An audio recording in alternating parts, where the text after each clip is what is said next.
Hər vaxtınız xeyirli olsun, dəyərli dostlar, maliyyəçilər, mühasiblər və sahibkarlar.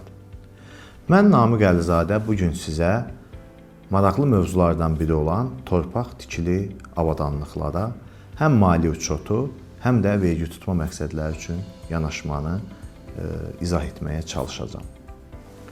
Ümumiyyətlə, mühasibat uçotunda, yəni maliyyə uçotunda, müəssisənin uçot sistemində biz bunu beynəlxalq standartların, yəni mühasibat uçotunun beynəlxalq standartları 16 nömrəli standartla, köhnə standartdır.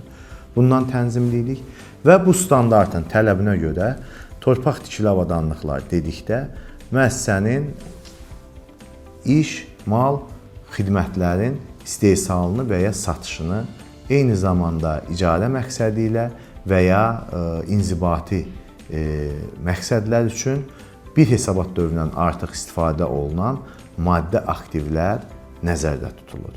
Torpaq tikili avadanlıqlar bizim köhnə uçot mühasibatlığımızda əsas vəsaitlərlə eyni anlayışı daşıyırlar.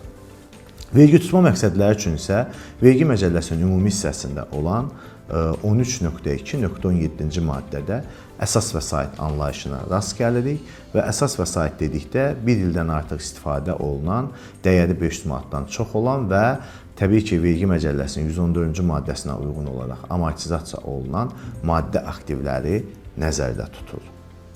Torpaq tikili avadanlıqların ilkin dəyəri dedikdə biz torpaq tikili avadanlıqların əldə olunmasına, yəni alındığı nöqtədən tam istifadəyə hazır olana kimi çəkilən məsrəfləri ilk öncə kapitallaşdırırıq. Yəni, həmin kapitallaşdırılmış dəyər həmin aktivin, yəni həmin torpaq tikili avadanlığın ilkin dəyəri hesab edilir.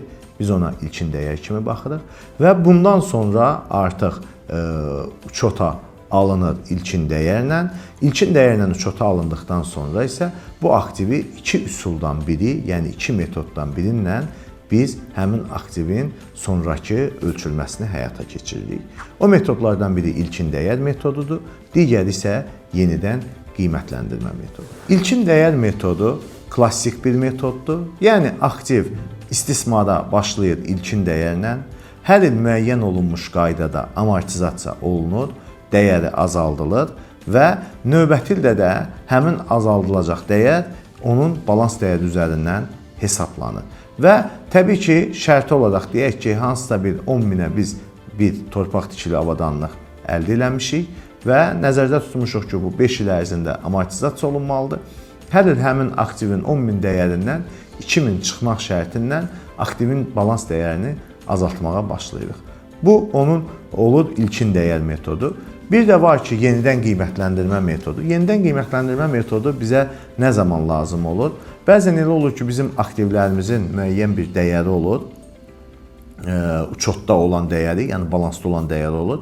Amma mövcud faktiki bazardakı olan dəyəri, yəni onun ədalətli dəyəri daha böyük fərqli bir rəqəmdə olur, daha çox böyük fərqli bir rəqəmdə olur. Bu zaman biz deyək ki, bir müəssisədir, bunun bir 30 il bundan öncə bir bina tikib, binası var və bugünkü gündə o bina şəhərin hər hansısa bir yaxşı yerində yerləşir və binanın mövcud balans dəyəri şərti olaraq 2 milyondur. Amma bu dəqiqə həmin ərazini, həmin binanı satmaq istəsək, sata bilərik 20 milyona. Amma bizim balansdakı olan dəyər 2 milyondur. Və təbii ki, biz hər hansısa bir kreditlə bağlı müraciət etsək, kredit mütəxəssisləri bizim həmin binanın mövcud dəyərindən yox, bizim balansda olan dəyərimizlə götürəcək. Buna görə biz məcburuq həmin aktivimizi dəyərləndirək, yenidən qiymətləndirmə aparaq. Bunun üçün xüsusi audit şirkətləri, qiymətləndirmə şirkətləri var ki, onlar lisenziyanla bu işlərlə məşğul, onları çağırırıq, onlar həmin aktivləri qiymətləndirir, dəyər artışlarını eləyir və rəy verir. Bununla da biz balansımıza həmin dəyərlə aktivimizin dəyərini artırırıq. Bu zaman sadəcə artan dəyər mühasibat uçotunda, yəni maliyyə uçotunda bir tərəfdə aktivin dəyərini artırırsa, digər tərəfdə də biz onu təbii ki, məntiq olaraq biz düşünürük ki, aktivimizi satsaydıq, biz gəlir əldə edəcəyik. Sadəcə satmadığımız üçün bu ehtimal, yəni qiymətləndirmə olduğu üçün biz onu birbaşa digər məcmui gəlirlər hesabatından kapitala keçiririk və kapitalda yenidən qiymətləndirmə ehtiyatlarında həmin dəyər artışını saxlayırıq. Təbii ki, növbəti illərdə hər hansısa bir dəyərdə düşmələr olduğu zaman biz ilk öncə kapitaldakı yenidən qiymətləndirmə də etdiyimiz dəyər artışını azaltmalıyıq. Əgər ondan artıq olan hissə dəyərdən düşməsi varsa, onu da birbaşa biz mənfəət zərərdə ehtiyatlıq prinsipinə görə dəyərdən düşmə kimi qiymətləndirməliyik. Amma təbii ki, ilkin dəyər metodunda biz hər hansısa bir dəyər artışlarını etmirik. Amma bu istisnanı qeyd edeyim ki, hər hansısa bir torpaq tikili avadanlıqların dəyərində aşağı düşmələr, yəni qiymətdən düşmə indikatorları bizə gələrsə, yəni hiss edəriksə, mütləq ehtiyatlıq prinsipinə görə biz qiymətdən düşmə 36 nömrəli standartı tətbiq etməliyik ilkin dəyər metodunda və aktivimizin dəyərini mövcud bazardakı olan və yaxud da ki, orada bir müəyyən tələblər var, o standartın qaydalarına uyğun ölçüb, həmin dəyərə salıb, digər tərəfini isə mənfəət zərərdə qiymətdən düşmə kimi, xərc kimi tanımalıyıq. Mühasibat çotunda biz torpaq tikili avadanlıqları qeyd elədiyim formatda çota alırıq və sonrakı ölçülməsini də bu qaydada da həyata keçiririk. Ancaq vergi məcəlləsində isə biraz fərqli məqamlar var. Ümumiyyətlə, vergi məcəlləsində bayaq qeyd etdiyim kimi 13.217-ci maddədə əsas vəsait anlayışına rast gəlinir, əsas vəsaitin tərifi verilir və eyni zamanda 143-cü maddədə aktivlərin dəyərində aktivlərin əldə olunmasına çəkilmiş bütün xərclər kapitallaşır. İstisna olaraq faiz xərcləri birbaşa dövrü xərcə daxil olunur. Amma təbii ki, maliyyə çotunda biraz orada fərqli məqamlar var. Orada o maliyyə çotunda da xərcə gedir faizlər, amma bəzi istisna hallarda müəyyən aktivlər var ki, o aktivlərə çəkilən zaman faiz xərcləri kapitallaşmalıdır. Bu başqa mövzularda mən buna danışacağam bu haqda.